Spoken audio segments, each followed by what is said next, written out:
कहाँ पे पोस्टिंग है आपकी? जी मेरी फिलहाल है पठानकोट। रात के समय से शाम के टाइम में लड़ाई स्टार्ट होगी और अगले दिन लाहौर में घूमते मिलेंगे। तो पक्का नहीं लग रहा कि अमेरिका खड़ा है? नहीं, वो साथ देंगे नहीं, अमेरिका साथ नहीं देगा? नहीं देंगे। अच्छा, आपको आप अगर व्हाइट पेपर पे भी लिखवा लेंगे तब भी साथ नहीं देंगे, क्योंकि चाइना युद्ध करेगा ही नहीं इंडिया के साथ। चाइना कर ही नहीं सकता। अगर चाइना युद्ध करता है तो लेह लद्दाख वाली साइड से चाइना इंडिया के साथ किसी भी सिचुएशन में कंपैरिजन में नहीं है। ये सेम सिचुएशन 1971 के दौरान बनी थी। ठीक है, सरकारें कोई भी हो, मैं किसी भी सरकार को कोई दोष देना ही नहीं चाहता, क्योंकि खामियां और खूबियां हर सरकार में होती हैं। और उस दौरान भी, जिस दौरान इंदिरा माननीय प्रधानमंत्री जी थी, वो उस दौरान भी सेम फैसले लिए गए थे और विपक्ष ने साथ दिया था। लेकिन इस दौरान ये जो समय है, इस टाइम में थोड़ा विपक्ष वो हिलडुल रहा है। साथ तो है वो अभी, लेकिन थोड़ा सा हिलडुल रहा है।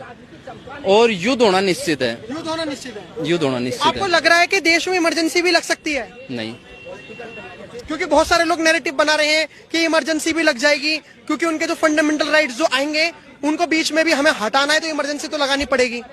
इमरजेंसी लगेगी नहीं, किसी भी कंडीशन में इमरजेंसी नहीं लगेगी, क्योंकि युद्ध के दौरान आपको सैन्य बल की भी जरूरत पड़ती है, आपको राशन की भी जरूरत पड़ती है, आपको ये मान के चलो इकोनॉमिकली भी स्ट्रांग रहना पड़ता है। अगर इस दौरान अगर आप देश में इमरजेंसी लगती है तो आपको राशन की जरूरत पड़ेगी, वो किसान पहुंचाएंगे। ठीक है, आपको सैन्य मदद की जरूरत पड़ेगी, अचानक से भर्ती करनी पड़ गई। और ये हुआ था 65 और 71 के दौरान हुआ था। तत्कालिक प्रभाव से रैलियां करनी गई थी, ओपन रैली हुई थी जिसमें ओपन भर्तियां हुई थी आर्मी में। तो जो ग्रामीण क्षेत्र के बच्चे हैं वो आन कहाँ पे आएंगे? जो जैसे दिल्ली में राजरीफ सेंटर हो गया, या फिर अम्बाड़ा में हो गया, या फिर पठानकोट उधमपुर हो गया, इमरजेंसी के दौरान कैसे जा पाएंगे?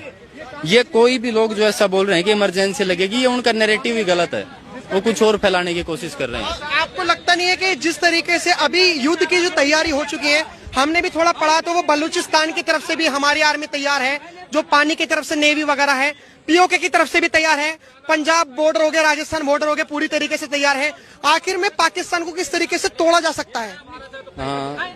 मैं आपकी जानकारी के लिए बता दूं, आपको अगर युद्ध समझना है तो युद्ध समझने के लिए आपको सबसे पहले 62 की लड़ाई को समझना होगा, उसके बाद 65 को समझना होगा, उसके बाद 71 को समझना होगा, फिर 99 वाला जो हुआ था वो समझना होगा। तो आपको पूरा का पूरा जो ये मसला ये समझ में आ जाएगा कि युद्ध किस